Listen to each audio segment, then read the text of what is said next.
All right, good evening, everybody. Thank you all for your patience. First and foremost, I want to just say right off the bat that no officer has died, and folks are trying to start those rumors, so I want to say that right off the bat.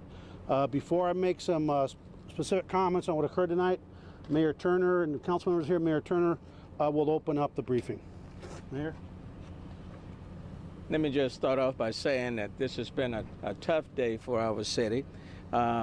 But I certainly want to encourage all Houstonians to pray for all of our police officers who are at Memorial Hermann. This is one of the finest hospitals you will find anywhere in the country, and they are being attended to with the best medical care.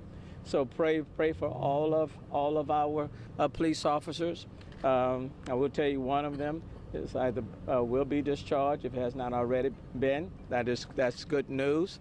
And for the others who will be remaining here at the hospital, pray for them, and pray for their families. Pray for their spouses, their children, their parents, all of their loved ones, and there are many loved ones that are on the road, en route here. So pray for those who will be flying from outside of the state, and pray for those who are on the road driving in. That's important. Let me also thank EMS and the fire department for the work that they did in getting all of them here to this hospital in very quick time. Let me tell you, let me commend EMS, Chief Pena, the fire department, all of them who responded to our police officers in their moment of need. And got them here in very fast time so that they could be attended to. I want to thank the Houston Police Department and others for clearing the roadway, for clearing the freeway, so that they could bring them, get them here so they could get the care that they desperately needed in a very quick fashion. And then I just want to thank all of Houston for just offering their prayers. Let me just say this. Our job is to keep people safe in our city. And I want to be very clear, is that, we do not tolerate any sort of activity, whether it's drug activity, drug trafficking, whether it's whatever it may be. We don't tolerate it in our city. That we want to work night and day to make sure that our city remains safe. We don't want anyone injured in any manner, whether it's a person that's on the street, or whether it's a police officer, whether it's a firefighter, or first responder, whoever it might be. And so I'm just very grateful and thankful for everyone who's come together in this moment. I want to thank the members of City Council who are here standing as well tonight, who have left their offices or their homes to be here. I want to say a special thanks to each one of the City Council members. I want to say a special thanks for Tip and Fatita, who is here. To stand and to be at this hospital, continuing to pray for all the police officers. And I want to thank all of you for the coverage that you have provided. But and the medical staff. I really want to thank the medical staff here at Hermann Memorial. They are just incredible, and they are giving some fantastic care to these police officers. So, Chief, let me turn it back over to you. Thank you, Mayor, and thank you for always, one of the calls you never want to get as a chief is you've had officers shot, and one of the calls you never want to make to a mayor, to a family member, is that officers have been hurt.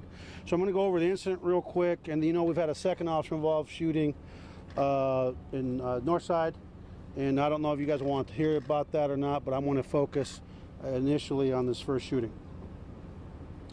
So at about 4:15 p.m., a narcotics group 15 from the Houston Police Department, who was working an investigation involving the sales of narcotics out of a residence in the 7800 block of Hardy Street, responded to Hardy Street as a team of about a dozen narcotics officers and about a half a dozen patrol officers from the East Side Division.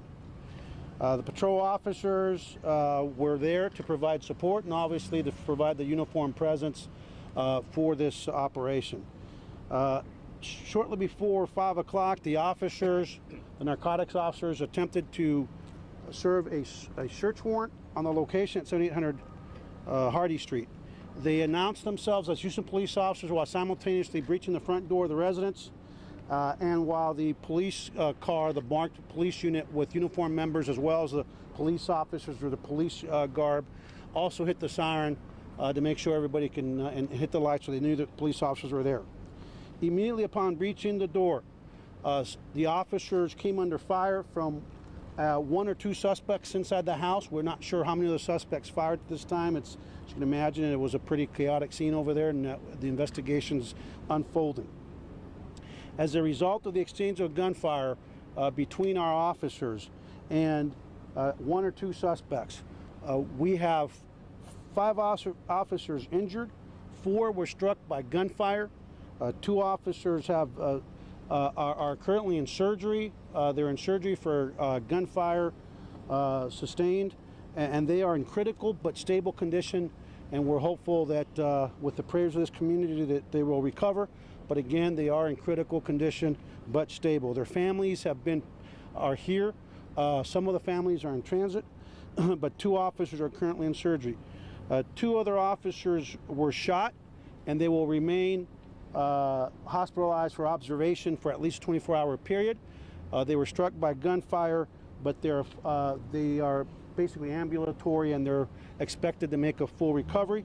1 officer sustained an injury during the gun battle. It's important to note that once the officers, the initial indications are once the officers breached the door and the gunfire began from the suspects. One of the suspects actually retreated momentarily to the back of the room, and then that suspect came back and again engaged the officers in gunfire.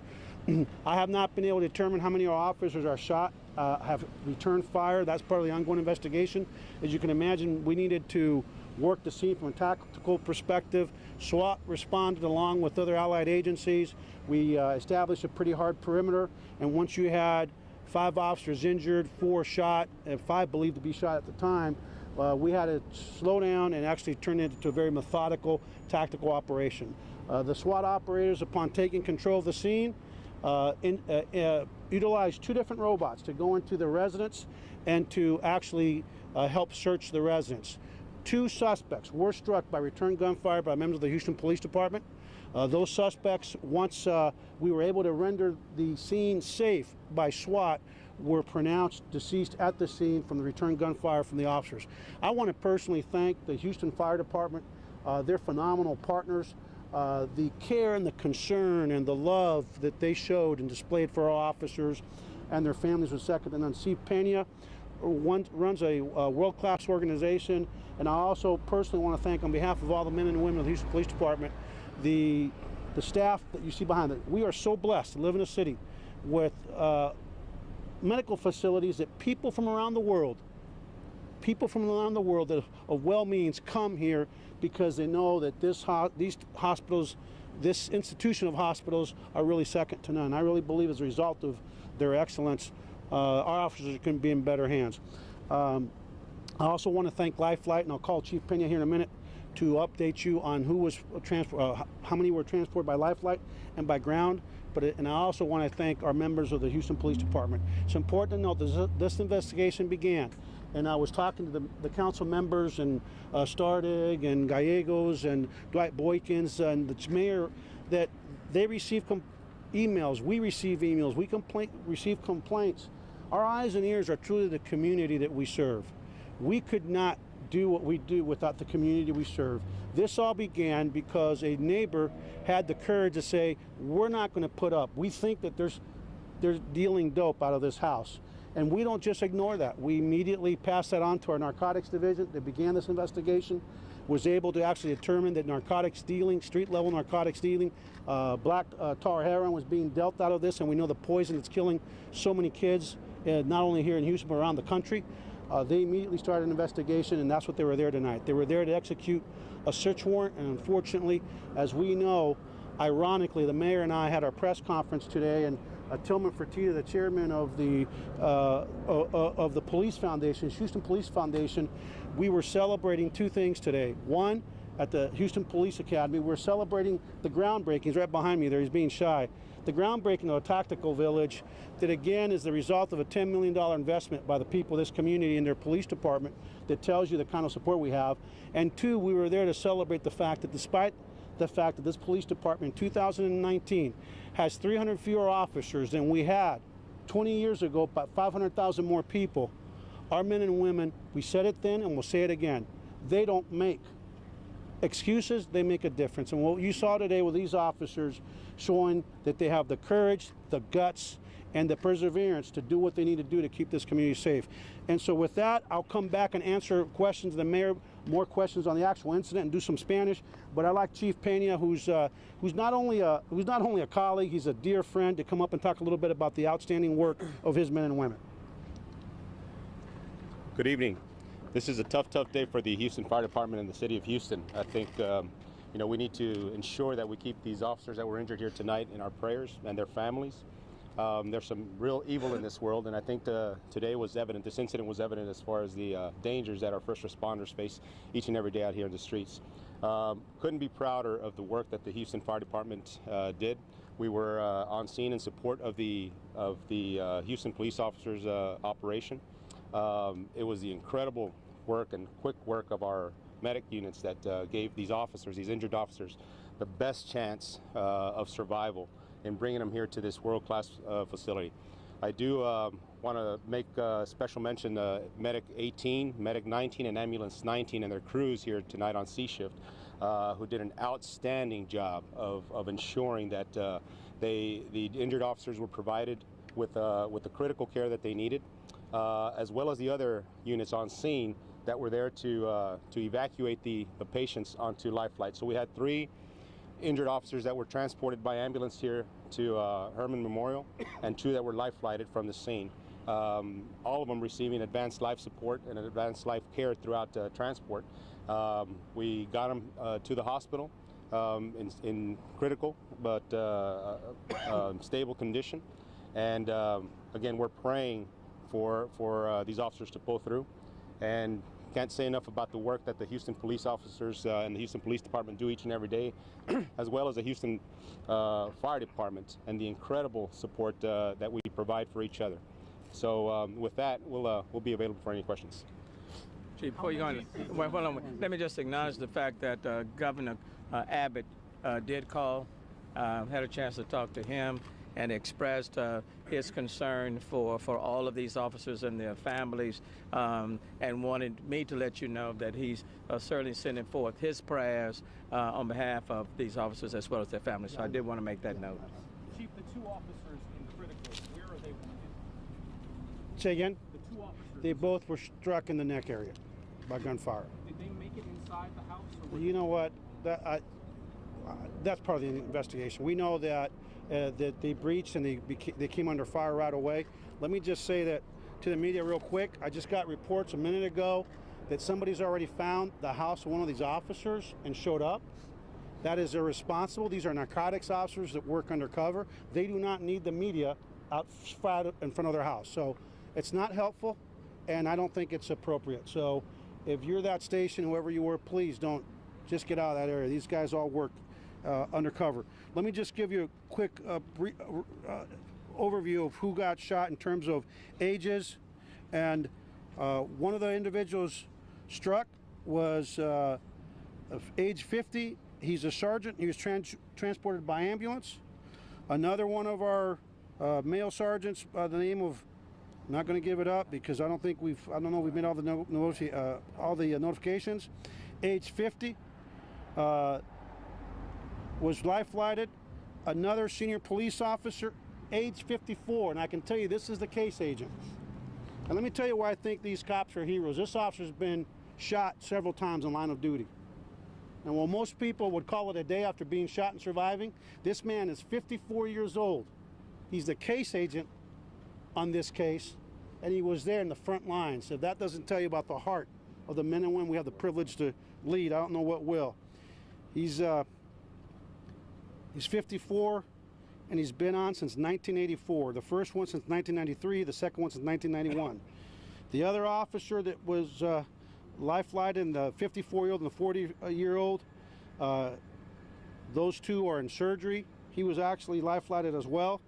And the last one is 33, and he's transported by ambulance.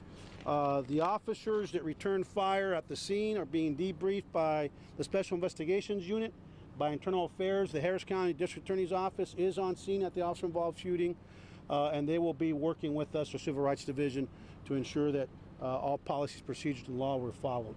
With that, I'm going to let Joe Gamaldi, who's in times like this, sometimes what we can't do, the Houston Police Officers Union do a phenomenal job of being partners with us, and I'd like to have him say a couple of comments on behalf of the Police Officers Union.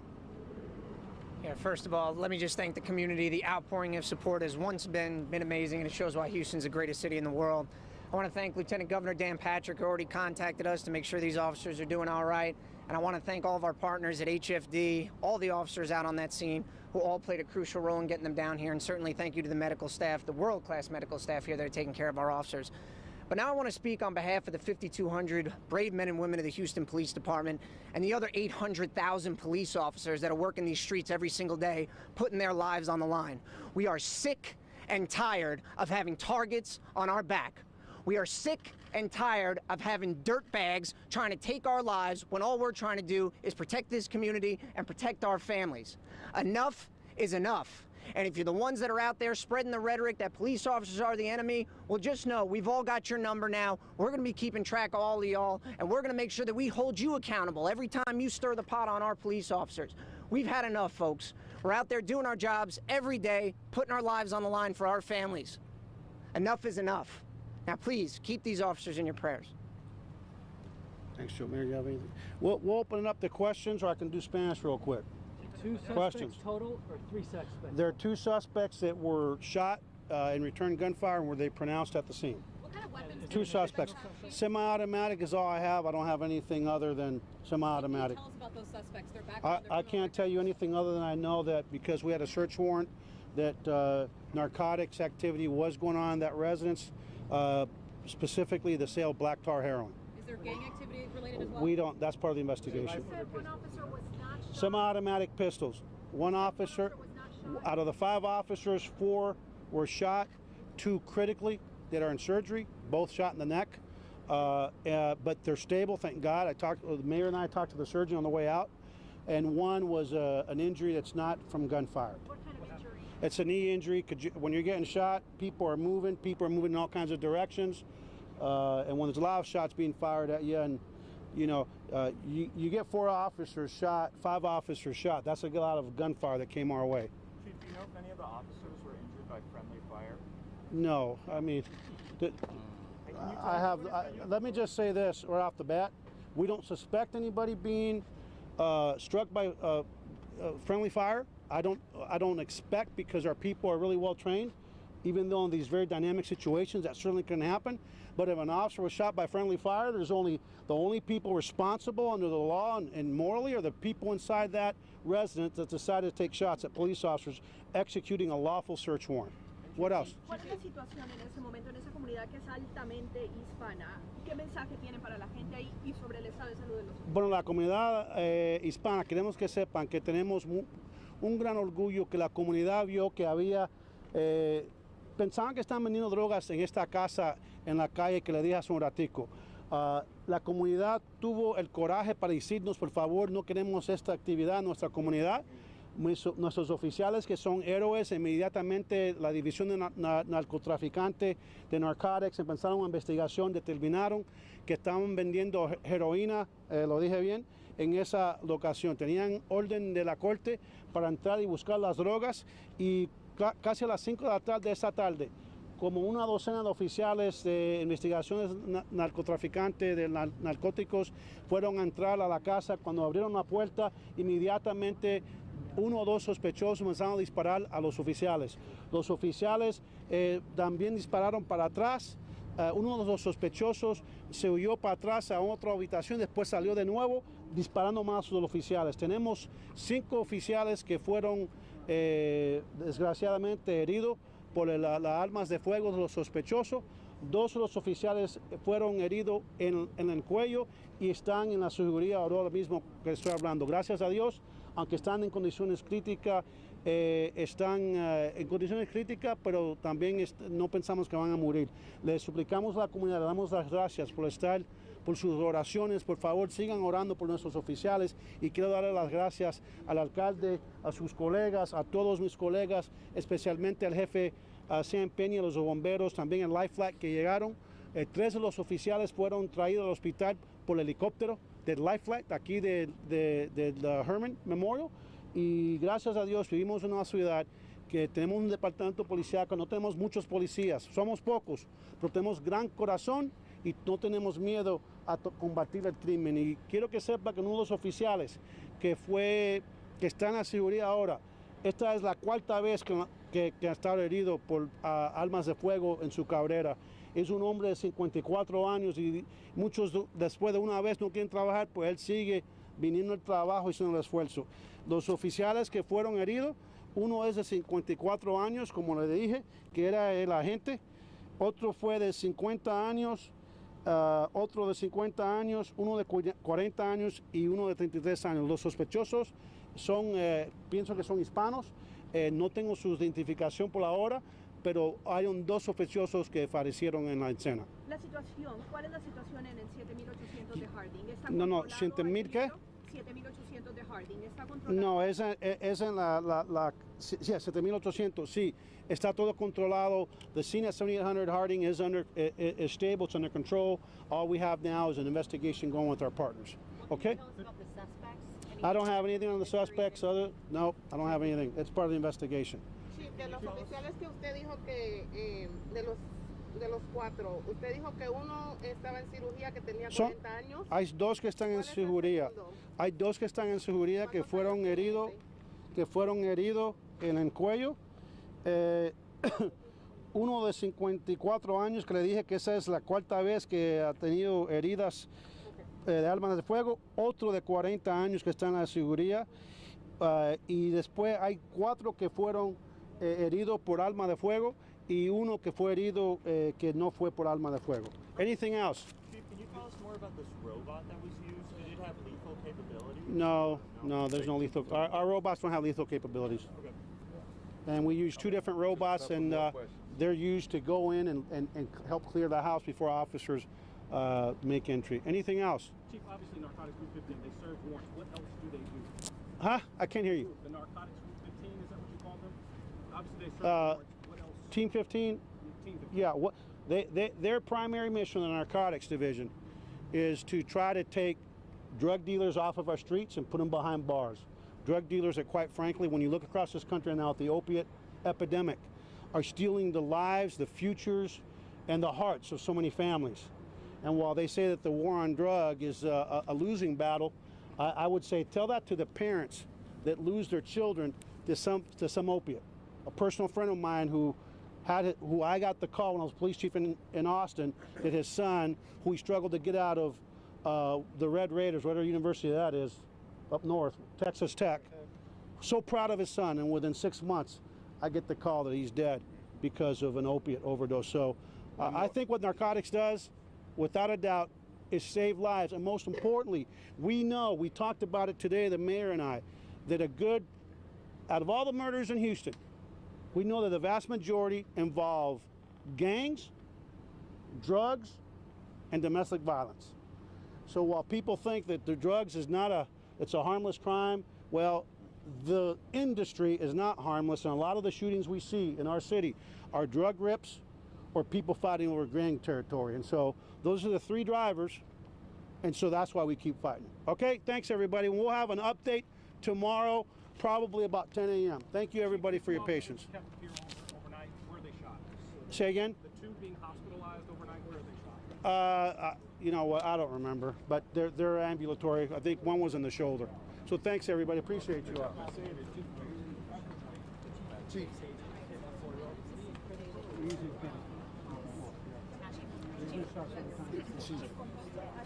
Go on one of the morning shows. I got to focus on these families tomorrow. I know you got to ask. I know we all have to. Tell myself.